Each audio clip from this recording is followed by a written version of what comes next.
Inilah sejarah asal-usul malam Lailatul Qadar yang sangat menakjubkan. Pada malam Lailatul Qadar, dahulu Al-Quran diturunkan seluruhnya dari Lauhil Mahfuz ke langit dunia. Selain itu, alasan dinamakan malam Lailatul Qadar adalah sebab pada malam ini semua urusan dan keputusan untuk tahun itu dan tahun yang akan datang ditetapkan, seperti tentang rezeki, ajal, dan lain sebagainya. Malam Lailatul Qadar adalah malam mulia yang lebih baik daripada 1000 bulan. Pada malam ini para malaikat turun untuk mengucapkan salam kepada hamba Allah yang beriman. Namun, di balik sisi kemuliaan malam Lailatul Qadar, ternyata menyimpan kisah tragedi bersejarah yang sangat menyedihkan. Diriwayatkan dari Ibnu Abbas, bahwa dahulu malaikat Jibril alaihissalam pernah bercerita kepada Nabi Muhammad tentang sosok lelaki bernama Syamun al-Ghazi. Syamun al-Ghazi dikenal sebagai seorang mujahid handal yang pernah berperang melawan orang-orang kafir selama 1000 bulan lamanya. Hebatnya, ketika berperang, Syamun al-Ghazi hanya memakai tulang dagu unta sebagai senjatanya. Hal ini sebab ia tak punya alat-alat perang. Ajaibnya, ketika orang-orang kafir dipukul dengan tulang unta itu, maka tak terhitung korban yang tumbang dari mereka. Selain itu, tulang unta yang dimiliki Syamun ternyata mempunyai banyak kesaktian. Di saat Syamun al-Ghazi merasa haus, maka akan mengalir air segar dari sela-sela gigi tulang dagu unta itu, lalu diminumnya.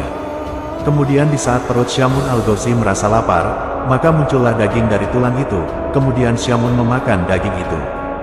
Diketahui, bahwa Syamun al-Ghazi berperang melawan kaum kafir setiap hari sampai ia berumur 1000 bulan. Jadi jika dikalkulasi, 1000 bulan sama dengan 83 tahun lebih 4 bulan. Orang-orang kafir benar-benar tak mampu mengalahkan Syamun al-Ghazi. Suatu ketika, orang-orang kafir mencoba merayu istri Syamun al-Ghazi yang kafir untuk menghabisi nyawa suaminya.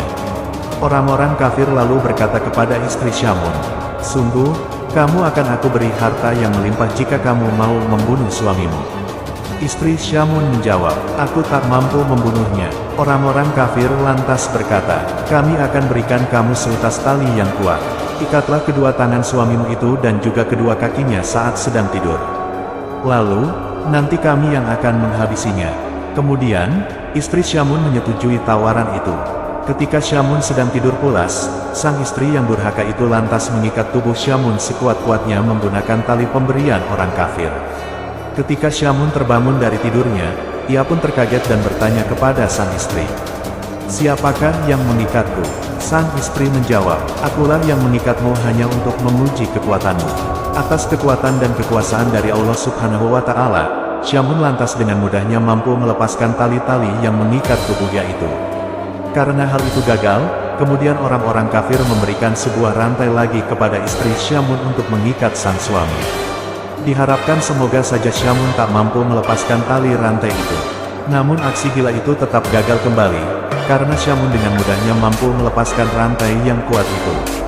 Syamun al-Ghazi lantas berkata kepada sang istri, "Wahai istriku, aku ini seorang waliullah. Tidak ada satupun di dunia ini yang bakal mampu mengalahkanku kecuali rambutku ini."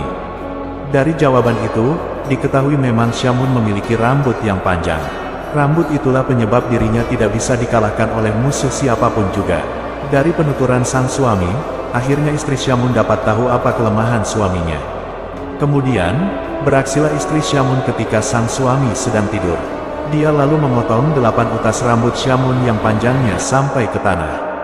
Istri Syamun lantas mengikat tangan dan kaki suaminya dengan masing-masing 4 utas rambut. Ketika Syamun al-Ghazi bangun, terkagetlah ia melihat tangan dan kakinya terikat. Ia berkata, "Siapa ini yang mengikatku?" Sang istri menjawab, "Aku yang mengikatmu untuk mengujimu." Kemudian, Syamun lantas meronta-ronta berusaha melepaskan tali rambut yang mengikatnya. Namun, usaha yang dilakukannya itu sia-sia. Syamun tak bisa melepaskan tali itu karena itu adalah rambutnya sendiri. Begitu durhakanya seorang istri yang memiliki sifat buruk kepada suaminya demi mengejar harta dunia. Melihat kejadian itu, istri Syamun yang durhaka lantas mengabari orang-orang kafir tentang kondisi suaminya yang sudah tidak berdaya. Setelah itu, orang-orang kafir mendatangi rumah Syamun untuk kemudian membawa tubuh Syamun untuk disalimi. Ketika telah sampai di tempat penyiksaan, tubuh Syamun lalu diikat di sebuah tiang. Kemudian, para orang-orang kafir mulai melakukan kezaliman dan penyiksaan kepada Syamun al-Ghazi. Tubuh mulia Syamun kemudian mulai dipotong-potong orang-orang kafir itu. Tidak hanya itu, mata Syamun juga dicongkeli, kedua bibir dan lidahnya juga dipotong sampai lepas. Menyedihkannya lagi, kedua tangan dan kedua kakinya juga dicopoti semuanya. Melihat nasib malang hambanya, Allah Subhanahu wa Ta'ala lantas memberikan pertolongan kepada Syamun. Allah Subhanahu wa Ta'ala berfirman, "Perlakuan apa yang kamu inginkan dariku terhadap mereka?" Syamun lantas menjawab, "Berilah hamba kekuatan, sehingga dapat kugerakkan tiang rumah ini hingga merobohi mereka." Allah Subhanahu wa Ta'ala lalu mengabulkan permohonan Syamun. Allah Subhanahu wa Ta'ala kemudian memberikan kekuatan dahsyat dalam tubuh Syamun. Ketika Syamun menggerakkan tubuhnya, maka seketika itu bangunan bergetar dan bergoncang dahsyat, atap-atap bangunan seketika rontok dan menimpa seluruh orang-orang jahat itu. Seluruh orang kafir yang tertimpa bangunan langsung binasa seketika termasuk istri Syamun yang durhaka. Kemudian, Allah Subhanahu wa Ta'ala mengembalikan anggota tubuh Syamun yang terpotong menjadi utuh kembali seperti sedia kala. Setelah peristiwa menakjubkan itu, Syamun al-Ghazi lantas masih hidup dan beribadah selama 1000 bulan lagi. Di setiap malam beliau selalu bangun dan mengerjakan sholat. Sedangkan di siang harinya beliau selalu berpuasa. Begitulah aktivitas kehidupan sehari-hari Syamun al-Ghazi hingga akhir hidupnya. Syamun al-Ghazi wafat dan gugur setelah syahid saat berjuang di jalan Allah Subhanahu wa Ta'ala. Setelah mendengar kisah luar biasa itu, para sahabat Rasulullah lantas menangis haru dan ingin sekali seperti Syamun. Mereka lantas bertanya kepada Rasulullah, "Ya Rasulullah, apakah engkau tahu pahalanya?" Rasulullah menjawab, "Aku tidak tahu." Dari situlah Allah kemudian mengutus malaikat Jibril untuk turun dengan membawa surat Al-Qadar. Allah berfirman, "Wahai Muhammad, aku beri kamu beserta umatmu malam Lailatul Qadar, yang beribadah pada malam itu lebih utama daripada beribadah selama 1000 bulan. Subhanallah, semoga kisah ini bermanfaat. Wallahu a'lamu bishawab.